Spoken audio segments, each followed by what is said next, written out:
YouTuber गौरव Taneja flying beast ने हाल ही में mint नाम की वेबसाइट पर डिफेमेशन का केस किया है और 2 करोड़ का कंपनसेशन क्लेम किया है।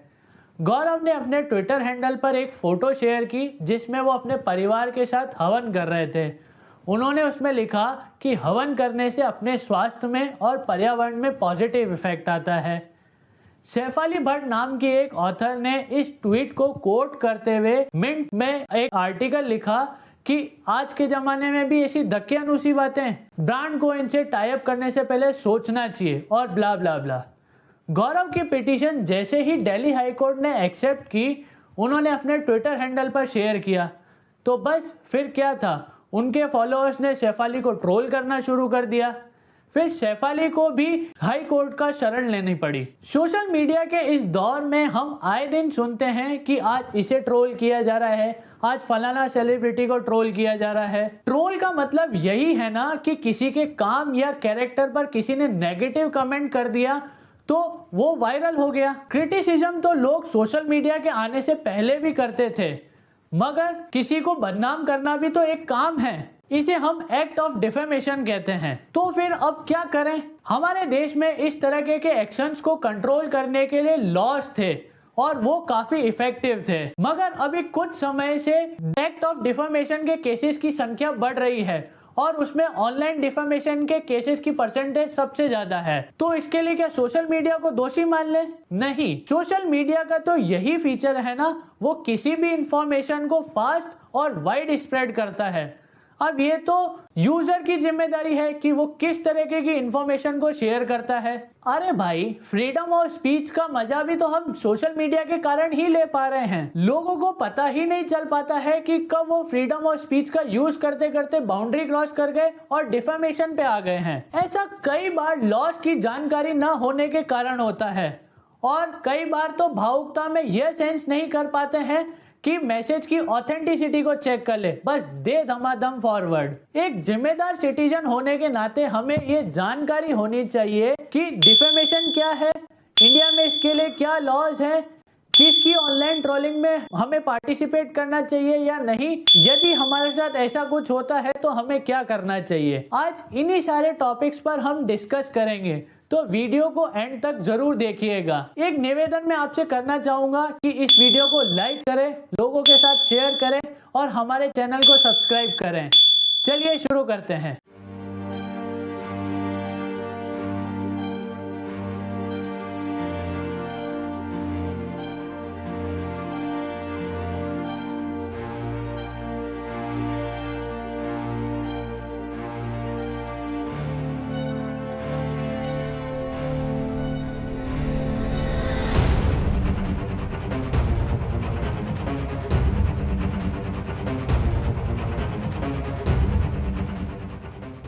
नमस्ते, मेरा नाम प्रणय भगत, साइबर लॉ एंथुजियास्ट, टेक्नोलीगल एडवाइजर और लॉ ग्रेजुएट। यह तो सच है कि कॉन्स्टिट्यूशन के आर्टिकल 19(1)(a) में प्रत्येक सिटीजन को freedom of speech and expression मिला है। ये राइट हमें कुछ रीजनेबल रेस्ट्रिक्शन के साथ मिला है। किसी की रेपुटेशन को प्रोटेक्ट करना इसी रेस्ट्रिक्शन में आता है। यदि किसी व्यक्ति के बारे में कमेंट या रिमार्क उसकी रेपुटेशन को हार्म करता है तो वो डिफेमेशन लॉ के अंडर आता है। और यदि आपको लगता है वो कमेंट या रिमार्क उस व्यक्ति के बारे में सत्य है तो आप अपने फ्रीडम ऑफ स्पीच का यूज कर सकते हैं। कभी कभी जब फ्री स्पीच किसी व्यक्ति की रेपुटेशन से विपरीत होती है तो सरकार की जिम्मेदारी होती है कि एक बाउंड्री वॉल स्थापित करे। कहीं ऐसा ना हो कि कुछ लोग फ्री स्पीच का यूज हथियार की तरह करने लगे। कहते हैं ना कि with great power comes great responsibility. महान शक्तियों के साथ ही महान जिम्मेदारियां भी आती है। आप यदि पहली बार हमारे चैनल पर आए हैं तो प्लीज इसे सब्सक्राइब कर लीजिए। डिफेमेशन का मतलब है किसी व्यक्ति के कैरेक्टर, रेपुटेशन या फेम को ठेस पहुंचाने के लिए मैलिशियस स्टेटमेंट पब्लिश करना। भारत में मानहानि सिविल रॉन्ग के साथ साथ क्रिमिनल ऑफेंस है। दूसरे शब्दों में समझें तो किसी व्यक्ति के साथ अगर मानहानि हुई है तो वो मानहानि करने वाले व्यक्ति से या तो कंपनसेशन क्लेम कर सकता है या उस एक्ट के लिए क्रिमिनल केस कर सकता है। आमतौर पर मानहानि में ये जरूरी है कि किसी व्यक्ति की परमिशन के बिना उसके लिए गलत इंफॉर्मेशन पब्लिश की जाए। यहाँ एक बात ध्यान देने वाली है कि किसी व्यक्ति की भावनाओं को ठेस पहुंचाना मानहानि नहीं है। मानहानि तब होगी जब फॉल्स स्टेटमेंट पब्लिश किया जाए और उससे किसी व्यक्ति की रेपुटेशन को लॉस हो। डिफेमेशन दो प्रकार के होते हैं, लिबेल और स्लैंडर। लिबेल ये किसी व्यक्ति को फॉल्स स्टेटमेंट के माध्यम से बदनाम करने वाला परमानेंट फॉर्म से किया जाने वाला एक्ट है। उदाहरण के लिए राइटिंग, प्रिंटिंग इन न्यूज़पेपर, पब्लिशिंग डिफेमेटरी फोटो और आदि।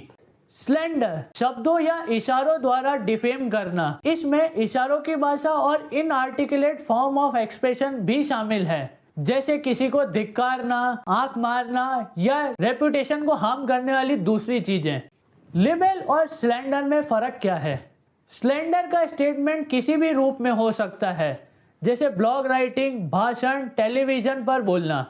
लिबेल का स्टेटमेंट लिखित रूप में होता है। डिजिटल स्टेटमेंट को भी लिखित स्टेटमेंट मानते हैं। स्लैंडर मौखिक रूप से होता है। दोनों टाइप में यह जरूरी है कि तीसरे व्यक्ति द्वारा या तो सुना जाए या देखा जाए, मतलब मानहानि होने वाला और करने वाले के व्यक्ति के अलावा तीसरा व्यक्ति वहां होना चाहिए।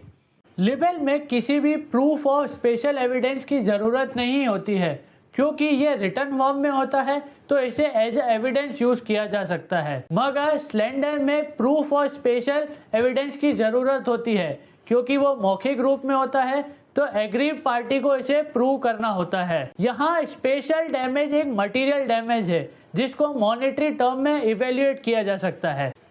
भारतीय कानून के तहत डिफेमेशन को प्रूव करने के लिए तीन मुख्य कारण जरूरी है। पहला, पब्लिश्ड स्टेटमेंट। एक डिफेमेटरी स्टेटमेंट पब्लिश होना चाहिए, यानी मानहानि का स्टेटमेंट पब्लिश रूप में होना चाहिए जिससे व्यक्ति की रेपुटेशन या कैरेक्टर को हानि पहुंचे। यहाँ पब्लिशिंग का मतलब है कि डिफेमेटरी स्टेटमेंट को इस तरह कम्युनिकेट किया जाए जिससे थर्ड पर्सन या अदर व्यक्तियों द्वारा उसे सुना जाए।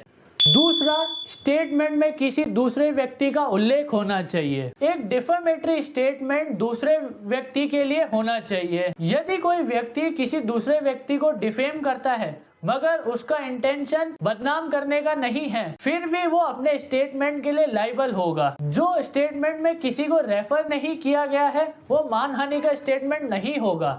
स्टेटमेंट डिफेमेटरी होना चाहिए। किसी व्यक्ति द्वारा दिया गया स्टेटमेंट प्रकृति में डिफेमेटरी होना चाहिए, मतलब उससे थर्ड पार्टी के सामने एग्री पार्टी का रेपुटेशन लॉस होना चाहिए। एक स्टेटमेंट तब तक डिफेमेटरी नहीं होता है जब तक कोर्ट ये ना कह दे कि ये स्टेटमेंट डिफेमेटरी है। यदि डिसीज्ड पर्सन यानी मृतक व्यक्ति के परिवार पर या उसके रेपुटेशन को लॉस होने वाला कोई स्टेटमेंट होता है तो उसे भी डिफेमेशन माना जाएगा। कंपनी या किसी एसोसिएशन ऑफ पर्सन के खिलाफ दिए गए स्टेटमेंट को भी डिफेमेशन ठहराया जाता है। Online defamation. इंटरनेट युग के आगमन से कम्युनिकेशन की सुविधा में बहुत ही जबरदस्त रूप से वृद्धि आई है, मगर ये एक कैच लेके आई है। इंटरनेट पर इजी डेटा और इंफॉर्मेशन के एफर्टलेस ट्रांसफर की वजह से डिफेमेशन के लिए एक हॉटस्पॉट तैयार हुआ है। इंडिया में ऐसा कानून तो है जो लोगों को डिफेमेटरी कंटेंट ऑनलाइन पोस्ट करने से तो रोकता है, मगर अधिकांश लोगों को इसकी जानकारी ही नहीं है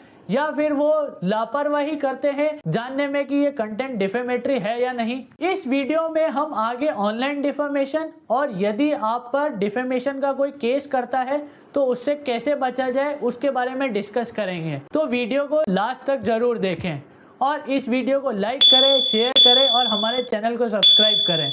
चलिए आगे बढ़ते हैं। डिफेमेशन के remedies and punishment, when and where to launch complaint. Defamation का केस दोनों कोर्ट यानी सिविल और साथ ही साथ क्रिमिनल कोर्ट में भी लगाया जा सकता है। यदि डिफेमेशन एक सिविल केस है तो उसे टॉर्ट लॉ के अंदर एग्री पार्टी हाई कोर्ट या डिस्ट्रिक्ट कोर्ट में सिविल सूट फाइल कर सकती है और साथ ही साथ एग्री पार्टी हुए लॉस के लिए कंपनसेशन क्लेम कर सकती है। लिबेल और स्लैंडर आईपीसी के सेक्शन 499 और 500 में क्रिमिनल ऑफेंस है, तो अक्यूज्ड के खिलाफ ये सेक्शन भी लगाए जा सकते हैं क्रिमिनल केस में। आईपीसी के सेक्शन 469 को आईटी एक्ट 2000 आने के बाद अमेंड किया गया था। पहले ये forgery for purpose of harming reputation के लिए यूज होता था, उसके बाद अब इलेक्ट्रॉनिक रिकॉर्ड फॉर्जरी के लिए भी यूज होता है। ऑनलाइन डिफेमेशन में फेक आईडी और फोटो मॉर्फिंग के लिए इस सेक्शन को यूज किया जा सकता है। ऑनलाइन डिफेमेशन के लिए सबसे जबरदस्त प्रोविजन था आईटी एक्ट 2000 का सेक्शन 66 है, जो कि सुप्रीम कोर्ट ने 2015 में श्रेया सिंघल केस में हटा दिया था, क्योंकि कोर्ट को लगा कि सरकार सबसे ज्यादा इस सेक्शन का मिसयूज कर रही है। ऑनलाइन डिफॉर्मेशन से पीड़ित लोग साइबर क्राइम इन्वेस्टिगेशन सेल के national cyber crime reporting portal पर शिकायत दर्ज करा सकते हैं। क्रिमिनल केस में प्रिस्क्राइब पनिशमेंट है 2 साल की इम्प्रिजनमेंट, फाइन या दोनों। ये ऑफेंस बेलेबल है, नॉन कॉग्निजेबल है और कंपाउंडेबल भी है। Responsibility of complainant. कंप्लेन करने का प्रोसेस आसान है, इसका मतलब ये तो नहीं कि किसी के खिलाफ भी कंप्लेन कर दी जाए। कंप्लेन करने से अक्यूज्ड की रेपुटेशन को भी हार्म होता है। यदि एग्रीव पर्सन कंप्लेन करता है तो उसकी ये जिम्मेदारी बनती है कि वो प्रूव करे कि कहा गया या सुना गया स्टेटमेंट या एक्शन डिफेमेटरी है। अग्रीव्ड की यह भी जिम्मेदारी है कि वो ये प्रूव करे कि स्टेटमेंट उसी के लिए था। यदि याचिकाकर्ता ऐसा करने में फेल होता है तो डिफेंडेंट के पास ये ऑप्शन होता है कि वो उल्टा डिफेमेटरी कंप्लेन कर दे, फॉल्स एंड फ्रीलेस कंप्लेन का और डैमेजेस का केस कर दे। प्रिविलेज। कुछ मेंबर्स को बिना किसी रेस्ट्रिक्शन के फ्रीली कम्युनिकेट करने के लिए प्रिविलेज प्रदान किया जाता है। ये प्रिविलेज कुछ सर्कमस्टांसेस में प्रदान किया जाता है जहां ओपिनियन को फ्रीली कम्युनिकेट करना हो। 2 तरीके के प्रिविलेज होते हैं, एब्सोल्यूट प्रिविलेज और qualified privilege. Absolute privilege court proceeding, parliamentary proceeding और स्टेट कम्युनिकेशन के मैटर्स में यूज किया जाता है। इस प्रिविलेज में किसी भी मैलिशियस या फॉल्स स्टेटमेंट के लिए कार्रवाई नहीं की जाती है। क्वालिफाइड प्रिविलेज, यह प्रिविलेज कुछ ऐसे मामलों में दिया जाता है जब व्यक्ति अपनी लीगल या मॉरल ड्यूटी को परफॉर्म करते वक्त ऐसा स्टेटमेंट दे जो कि डिफेमेटरी हो। एग्जाम्पल के लिए एनसीएलटी और गवर्नमेंट बॉडी जो कि रेगुलेटरी बॉडी के कार्रवाई में यूज करते हैं, या प्रेस के मेंबर्स जो क्रिटिसाइज करने के लिए करते हैं, मगर इसमें स्टेटमेंट का मैलिशियस इंटेंशन नहीं होना चाहिए। यदि आपके खिलाफ डिफेमेशन का चार्ज लगाया गया हो तो उसका क्या बचाव है। यदि आप पर डिफेमेशन का केस लगाया गया है तो उसका ऐसा बचाव है जो आप कोर्ट में यूज कर सकते हैं। डिफेमेशन के लिए ये जरूरी है कि किसी व्यक्ति द्वारा फॉल्स स्टेटमेंट दिया हो। किसी भी ट्रू स्टेटमेंट को डिफेमेशन नहीं मानेंगे। यदि कोई स्टेटमेंट ट्रूथ की तरफ ले जाता है तो वो डिफेमेटरी स्टेटमेंट नहीं होगा। Fair comment. एक फेयर और बोनाफाइड कमेंट क्रिमिनल ऑफेंस से बचने के लिए यूज किया जा सकता है, मगर उसमें स्टेटमेंट का कोई मैलिशियस इंटेंट नहीं होना चाहिए। इस डिफेंस का उपयोग स्टेटमेंट को एज अ ओपिनियन यूज करने के लिए होना चाहिए, ना कि फैक्ट्स के द्वारा स्टेटमेंट को प्रूव करने के लिए। इन शॉर्ट हम यह कहते हैं कि कॉन्स्टिट्यूशन द्वारा दिए गए राइट्स को फुल्ली एंजॉय करो, सोशल मीडिया को भरपूर यूज करो, मगर किसी की रेपुटेशन को हर्ट किए बिना। और यदि ऐसा करना भी पड़ रहा है तो उस स्टेटमेंट को चेक कर लें कि वो सही है कि नहीं। अपने ओपिनियन को इस तरह रखें कि वो मैलिशियस स्टेटमेंट न लगे। इसके लिए लॉस को जानना और समझना थोड़ा सा जरूरी हो जाता है। और लेड इंडिया समय समय पर इम्पोर्टेंट लीगल नॉलेज लाता रहेगा आपके लिए। वीडियो को लास्ट तक देखने के लिए धन्यवाद। यदि ये जानकारी आपको यूजफुल लगी हो तो इस वीडियो को लाइक करें, शेयर करें और हमारे चैनल को सब्सक्राइब करें। और हाँ, बेल आइकन को दबाना ना भूलें। धन्यवाद।